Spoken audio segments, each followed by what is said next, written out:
Entendimiento espiritual. Dios dijo, pídeme lo que quieras que yo te dé. Salomón dijo, dame ahora sabiduría y ciencia. Segundo libro de Crónicas 1, 7 al 10. Así que eres sabio y entendido, veremos sus frutos en tu conducta. Si te vuelves amargo, celoso, peleador, no te fíes. Esa clase de sabiduría viene de la tierra, de tu propio genio y del demonio. Santiago 3:13 al 15. El entendimiento espiritual es de suma trascendencia, pues constituye el epicentro de la guerra espiritual. Merece nuestro análisis primero y nuestra concienzuda reflexión después. Niveles de entendimiento. Inteligencia natural versus inteligencia emocional. Cada persona nace con capacidades básicas que le permiten comprender, percibir, distinguir y comparar. El desarrollo de esas potencialidades le conducirá a deducciones, conclusiones y tareas mentales más complejas. Este es el primer nivel de entendimiento y se relaciona con la inteligencia natural. Es un plano de entendimiento netamente humano. Ahora bien, los que poseen capacidades en las matemáticas o son excelentes alumnos en el colegio, no siempre toman decisiones sabias. En otras palabras, aun cuando cuentan con las capacidades naturales para aprender filosofía, historia o álgebra, carecen de la inteligencia emocional capaz de llevarlos a la dicha y a la paz. Sus vidas transcurren a la deriva, entre malas decisiones y sus consecuencias. La inteligencia emocional es otro grado de entendimiento. ¿Qué es la inteligencia emocional? Es la capacidad para conducir la vida de manera productiva. Va más allá de la habilidad para memorizar eventos o números y se relaciona con la forma de procesar los sucesos cotidianos y con las habilidades para moderar los impulsos que surgen espontáneamente, a fin de darle un cauce positivo a las circunstancias para el crecimiento personal. Dos individuos, frente a un mismo evento, responden de manera diferente, y la razón de ello es el grado de inteligencia emocional. Había una vez dos hermanos criados en el mismo hogar, cercanos entre ellos, pero muy distintos el uno al otro. Habían compartido la dura experiencia de crecer junto a un padre alcohólico, autoritario e irresponsable, el cual estuvo varias veces en la cárcel. El hermano mayor se convirtió en alcohólico, dejó la escuela y se casó. Frecuentemente maltrataba a su familia, apenas trabajaba y en repetidas ocasiones tuvo problemas con la policía. Cuando en una ocasión le preguntaron por qué actuaba de esa manera, él contestó, con un padre y una infancia como la que tuve, ¿cómo podría ser diferente? El hermano menor, a pesar de los problemas y dificultades, nunca dejó de estudiar. Se casó y se convirtió en un atento esposo y en un buen padre. Era también un empresario exitoso que aportaba mucho a la comunidad. Un día, en una entrevista le preguntaron a qué atribuía el éxito de su vida y respondió, con un padre y una infancia como la que tuve, ¿cómo no ser diferente? Lo que vale no es su herencia, sino cómo decide usarla. En definitiva, las decisiones de cada ser humano tienen su base en la inteligencia emocional y no en el coeficiente intelectual, pero existe otro nivel más de entendimiento o inteligencia, la inteligencia espiritual. ¿Existe la inteligencia espiritual? La respuesta es un rotundo sí. Es el eslabón más alto de entendimiento. En otras palabras, la inteligencia espiritual es la fuente de la que se nutre nuestra inteligencia emocional. ¿Y de dónde procede esa fuente de inteligencia espiritual? ¿Puede proceder de Dios o del infierno? ¿Cómo es esto? Veamos lo que dice la Biblia. Así que eres sabio y entendido, veremos sus frutos en tu conducta. Si te vuelve amargo, celoso, peleador, no te fíes. Esa clase de sabiduría viene de la tierra, de tu propio genio y del demonio. Donde hay envidia y ambición, también habrá muchas cosas malas. En cambio, la sabiduría que viene de arriba es recta, pura y pacífica, capaz de comprender a los demás, es amable, produce buenas obras, no es parcial ni hipócrita. Los que trabajan por la paz cosechan frutos en todo lo bueno. Santiago 3, 13 al 18. El apóstol Santiago nos advierte, por medio del pasaje que hemos leído, que podemos servir a Dios con rivalidades y discordias. Si eso ocurre, esa fuente brota del infierno. No es solo lo que uno decide hacer, sino lo más profundo asociado a cada acto y pensamiento. Quizás a esta altura vislumbremos por qué es el epicentro de la guerra espiritual. Si la fuente se corrompe, el río que surge de ella estará corrompido. ¿Qué nos motiva a hacer lo que hacemos? Detrás de cada acto, incluso altruista, pueden existir deseos siniestros o egoístas. Ese fue el pecado de Ananías y Zafira. Ellos proyectaron una imagen de extrema generosidad, pero era pura apariencia. Recurrieron al ocultamiento y al engaño. El pecado no fue que se quedaron con parte del dinero de la venta de su propio terreno. Les pertenecía tanto el dinero como la propiedad. Su pecado fue la hipocresía, ignorando la presencia del Espíritu Santo en medio de la iglesia. Procedieron con astucia, entre comillas, pero la fuente de esa sabiduría o inteligencia era diabólica. Si usamos la sabiduría para engañar, aparentar o de alguna manera favorecer nuestros propios intereses egoístas, si empleamos medios anticristianos o técnicas humanas para avanzar en cualquier área y no dependemos del Espíritu Santo, debemos tener en claro que eso es expresión de la sabiduría carnal que brota de nuestro malvado corazón, atizado por el mismo diablo. En definitiva, existen dos fuentes de inteligencia o sabiduría espiritual. La Biblia dice que nuestro entendimiento puede nutrirse de 1. Sabiduría natural, animal, diabólica. 2. Sabiduría espiritual surgida del Espíritu de Dios. Ahora que sabemos la procedencia de la sabiduría, nos corresponde averiguar cómo alcanzar aquella que provenga del Señor. ¿Cómo obtener el entendimiento o sabiduría del cielo? 1. Debemos orar por sabiduría, perseverando en las disciplinas espirituales. Oramos para que Dios les conceda sabiduría y entendimiento, comprensión espiritual. Colosenses 1:9. Si a alguno de ustedes le falta sabiduría, pídasela a Dios, y Él se la dará. Dios es generoso y nos da todo con agrado. Santiago 1:5. Es tan importante este tipo de sabiduría que requiere oración perseverante. No podemos poseer entendimiento espiritual sin contar con el gobierno creciente del Espíritu Santo. 2. Debemos elegir lo correcto. Pablo establece la relación entre santidad y sabiduría espiritual. En todos nuestros asuntos hemos vivido en santidad, hemos dependido de la gracia de Dios y no de nuestra propia sabiduría humana. 2 Corintios 1:12.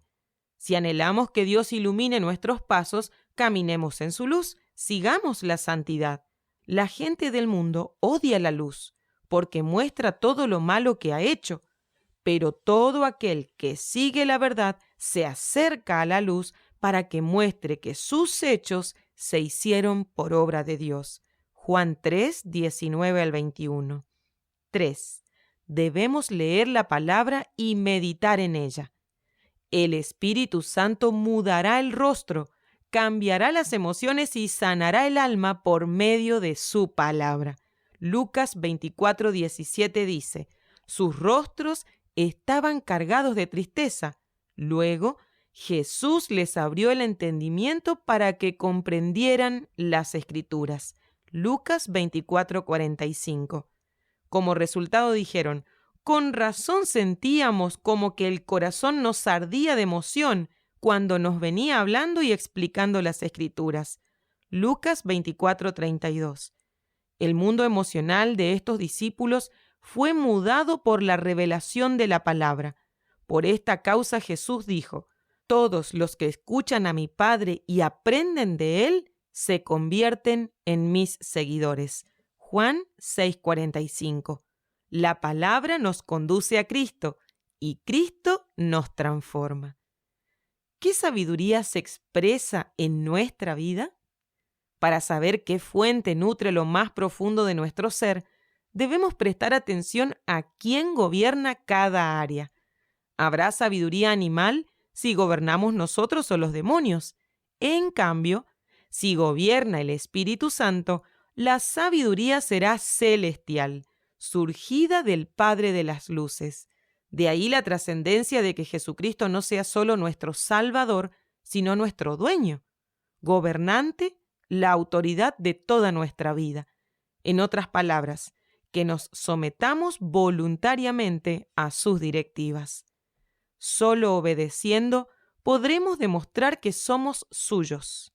Jesús dijo: los que aceptan mis mandamientos y los obedecen son los que me aman. Y porque me aman a mí, mi Padre los amará. Todos los que me aman harán lo que yo digo. Mi Padre los amará y vendremos para vivir con cada uno de ellos. Juan 14:21 al 23. La Biblia no disocia ambos aspectos de Cristo, pero nosotros a menudo sí. Hoy ha nacido un Salvador que es Cristo el Señor, Kyrios. Lucas 2:11.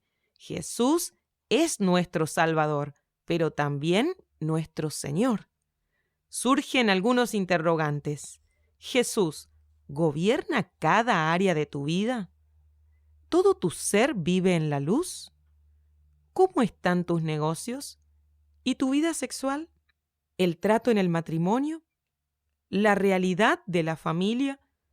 ¿Tus deseos más profundos? ¿Está todo rendido al Señor? ¿Obedeces? ¿Dios te ha pedido algo y lo has postergado? ¿Y qué tiene que ver el diablo en este asunto? El diablo cierra el entendimiento espiritual. De ahí que cuando alguien se burla del Señor o menosprecia los asuntos espirituales, manifiesta tangiblemente la influencia del diablo en lo profundo de su ser. El Dios de este mundo cegó el entendimiento de los incrédulos para que no les resplandezca la luz del Evangelio. 2 Corintios 4:4. Cuidado, porque esa misma influencia puede verse aún en las filas de la iglesia, entre personas que concurren sin manifestar cambios de vida. Con la autoridad del Señor digo lo siguiente: ya no vivan como los que no conocen a Dios, porque ellos tienen la mente llena de oscuridad, el entendimiento entenebrecido. Efesios 4:17. Si queremos que la luz de Cristo crezca en nuestro interior e ilumine cada área, debemos 1. Confesar a Cristo como Señor y Dueño. 2. Obedecer sus mandamientos. Nuestra voluntad debe sujetarse a la palabra viva que es Cristo, pues si Cristo no gobierna, lo hará nuestro mal genio o el mismo infierno. Por eso la Biblia nos insta a llevar cautivo todo pensamiento a la obediencia de Cristo. 2 Corintios 10:5. Por lo tanto, no existen excusas. La invitación del Señor es muy clara. No vivan según el modelo de este mundo. Mejor dejen que Dios cambie su vida con una nueva manera de pensar. Así podrán saber todo lo que Dios quiere para ustedes y también lo que es bueno, perfecto y agradable para Él. Romanos 12:2. No te descuides, mantente vigilante. De lo dicho hasta ahora podemos extraer una gran enseñanza. Cuando declinamos en la búsqueda y en la dependencia del Señor, el diablo toma ventaja. Algunos se purifican el domingo y se lanzan con ganas al fango del pecado el día lunes. El diablo se ríe, porque sabe que no perseveraron y piensa que jamás lo harán. Ya observó de cerca a esos cristianitos que llorosos el domingo se golpean el pecho y el lunes se sumergen con alegría en lo más hondo de la transgresión y la inmundicia. Existe una salida. ¿Cuál es la vía de escape? Volverse de todo corazón al Señor y entregar cada área al señorío de Cristo. ¿Qué implica? Colocar la vida en el altar con sinceridad y sin hipocresías como sacrificio vivo. Ya que Dios es tan bueno con ustedes, les ruego que dediquen toda su vida a servirle y a hacer todo lo que a Él le agrada. Así es como se le debe adorar, y no vivan ya como vive todo el mundo. Romanos 12, 1 y 2. Sin entrega genuina no habrá revelación. Sin la decisión de honrar a Dios no habrá libertad espiritual. La búsqueda trae recompensa. ¿Cuántas esperanzas nos da la palabra? Escucha con atención. Ese velo del entendimiento entenebrecido solo por medio de Cristo puede ser retirado. Cuando alguien se acerque al Señor, el velo se quitará, así como el velo era quitado del rostro de Moisés en la presencia de Dios. 2 Corintios 3, 14 al 16. Acude ahora mismo a Cristo. Él te está esperando para concederte libertad mental y espiritual. ¿Acaso no lo deseas? Claro que sí, pero recuerda que para experimentar el gobierno de Cristo se requiere humildad y perseverancia, además de obediencia. En otras palabras, si quieres que la libertad de Cristo crezca, debes perseverar en la búsqueda mientras obedeces todo lo que ya sabes que a Él le agrada.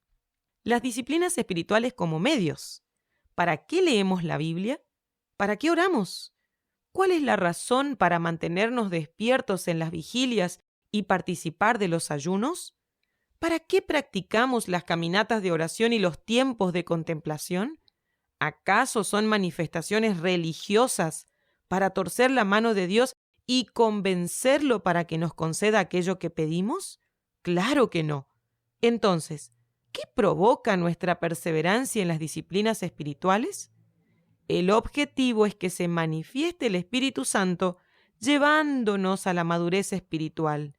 Las disciplinas espirituales no son fines en sí mismos, sino medios que nos conducen a encuentros cada vez más sentidos y profundos con Dios.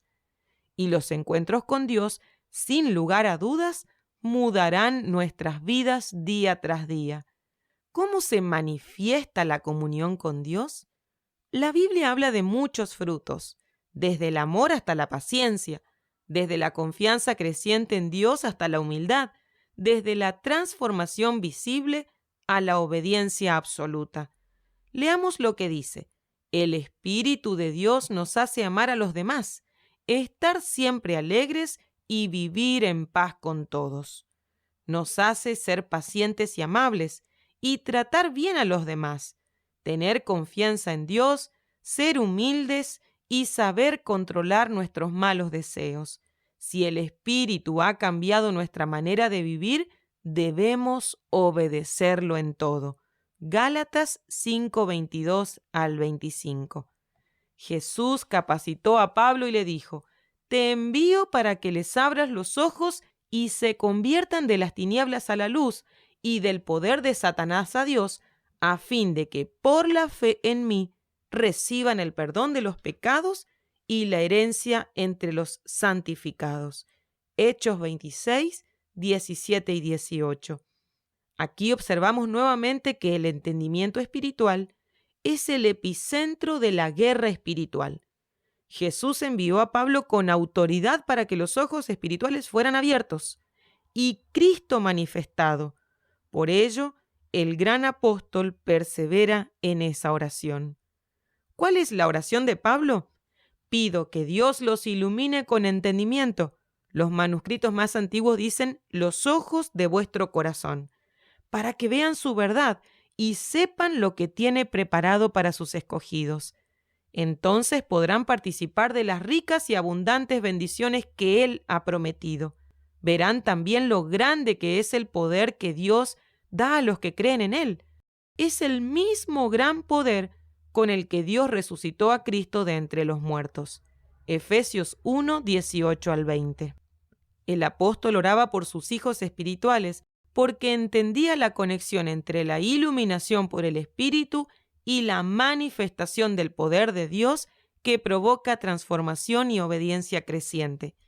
El Salmo 111, 10 dice: el principio de la sabiduría es el temor de Jehová. Buen entendimiento tienen todos los que practican sus mandamientos. Proverbios 1:7 dice: el principio de la sabiduría es el temor de Jehová. Los insensatos desprecian la sabiduría y la enseñanza. Proverbios 9:10 dice: el temor de Jehová es el principio de la sabiduría, y el conocimiento del Altísimo es la inteligencia. Desafíos que nos presentan este capítulo. 1. ¿Cómo responderás a este capítulo? 2. ¿Qué cambios concretos harás a fin de darle preeminencia al Señor? 3. ¿Algún párrafo específico describe tu realidad o te ha ministrado de manera especial? 4. ¿Qué disciplina espiritual estás descuidando? 5.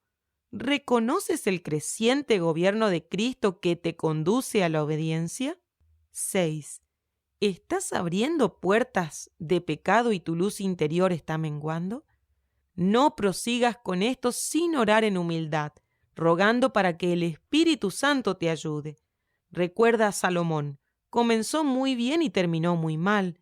Su padre le había recomendado encarecidamente: sé fiel al Señor tu Dios y camina por sus sendas y cumple sus mandamientos, para que triunfes en todo lo que emprendas. Primer libro de Reyes 2:3. Salomón, al igual que nosotros, conocía cabalmente la importancia de la obediencia. Tanto es así que lo reconoce en su primer encuentro con Dios. El Señor se le apareció en sueños durante la noche y le dijo: pídeme lo que quieras que yo te daré. Salomón respondió: tú favoreciste mucho a mi padre David, tu siervo, porque caminó en tu presencia con fidelidad, justicia y rectitud de corazón. Primer libro de Reyes 3, 5 al 6. 20 años después, Dios se le aparece a Salomón por segunda vez para recordarle: si caminas en mi presencia con pureza y rectitud de corazón, como tu padre David, cumpliendo todo lo que te he mandado y observando mis leyes y preceptos, consolidaré para siempre tu trono real sobre Israel. Primer libro de Reyes 9, 4 y 5.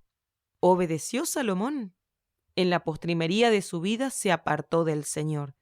De este modo, Salomón ofendió con su conducta al Señor y no fue tan fiel como su padre David.